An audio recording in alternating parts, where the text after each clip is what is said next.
the 3 things that I want to leave with you, just these 3, I could do 10, but just these 3 things will carry you if you let them. First and foremost, knowing who you are. Being able to answer this question, who am I and what do I want? I'm not asking what are the roles that you play as a daughter, as a friend, as a sister. You're going to be a lawyer, you're going to teach, you're going to be a pharmacist.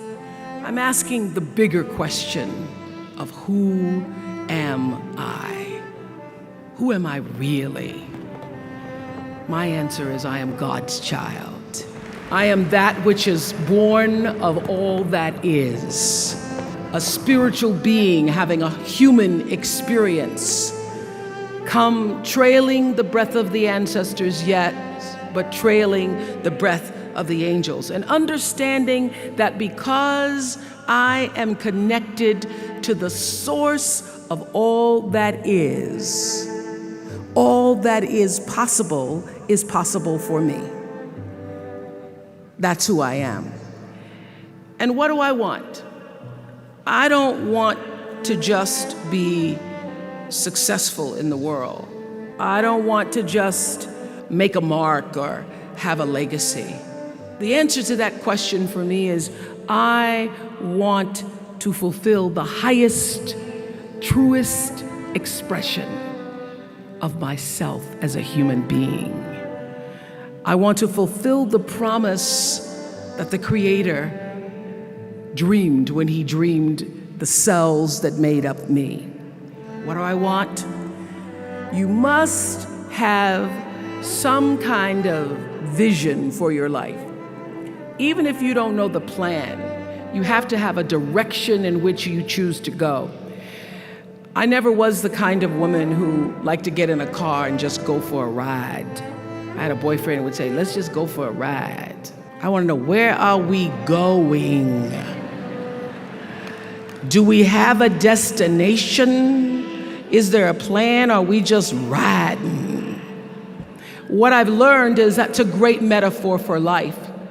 You want to be in the driver's seat of your own life, because if you're not, life will drive you. Knowing who you really are in this space and time that we embody. Number 2, you must find a way to serve. Martin Luther King said that not everybody can be famous, but everybody can be great, because greatness is determined by service. Now, we live in a world where everybody wants to be famous and where we admire people for just being famous. We think being known brings us value.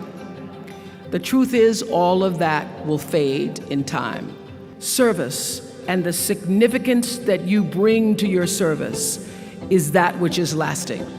Whatever your occupation or job or talent or gift is, and if you look at all the most successful people in the world, whether they know it or not, they have that paradigm of service.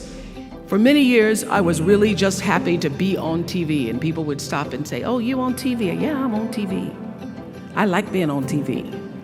Then I went back and I took a long look at what it was I was doing on TV and made a decision that I was no longer going to just be on TV, but I was going to use TV as a platform, as a force for good, and not be used by TV. My decision to make that significant change in the way I operated on television, using television as a service, changed my career exponentially. Service through medicine, service through art, using whatever it is you produce, your product, as a way of giving back to the world. When you shift the paradigm of whatever it is you choose to do to service, and you bring significance to that, success will, I promise you, follow you.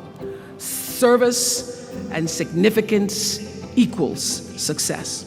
Number 3, it's so simple. but so hard to do. Always do the right thing. Be excellent. People notice. Let excellence be your brand. Everybody talks about building a brand. I never even knew what that was. When people say, you're a brand, I would say, no, I'm just Oprah. What I recognize now is that my choice to, in every way, in every example, in every experience, to do the right thing and the excellent thing is what has created the brand. And what I know is that when you are excellent, you become unforgettable. People remember you. You stand out. Regardless of what it is, you become an unforgettable woman. And that is what we all want. We want to be unforgettable and not forgettable.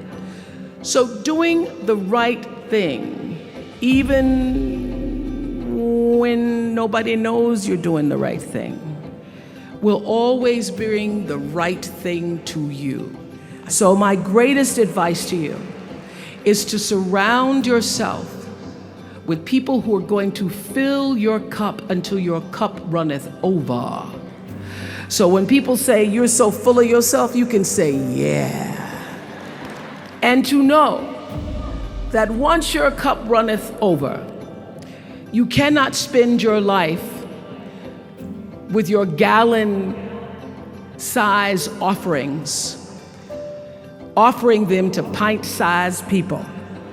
You have got to surround yourself with gallon-sized people who can hang in the same company with you so that you're not offering your gallons to those little pints out there who can't hold it anyway. And what I know for sure is that the biggest choices begin and end with you, your internal big questions. Who do I want to be in the world? My relationship to source energy, to all that is God. I'm not talking about what you believe in God. I'm talking about your experience of that which is all life, which is divine and universal. I'm talking about the big deal. Being connected and aligned with that. When you are tuned in and charged into that, whenever you feel empty, you go inside yourself and you connect to the source and you know that all things are possible.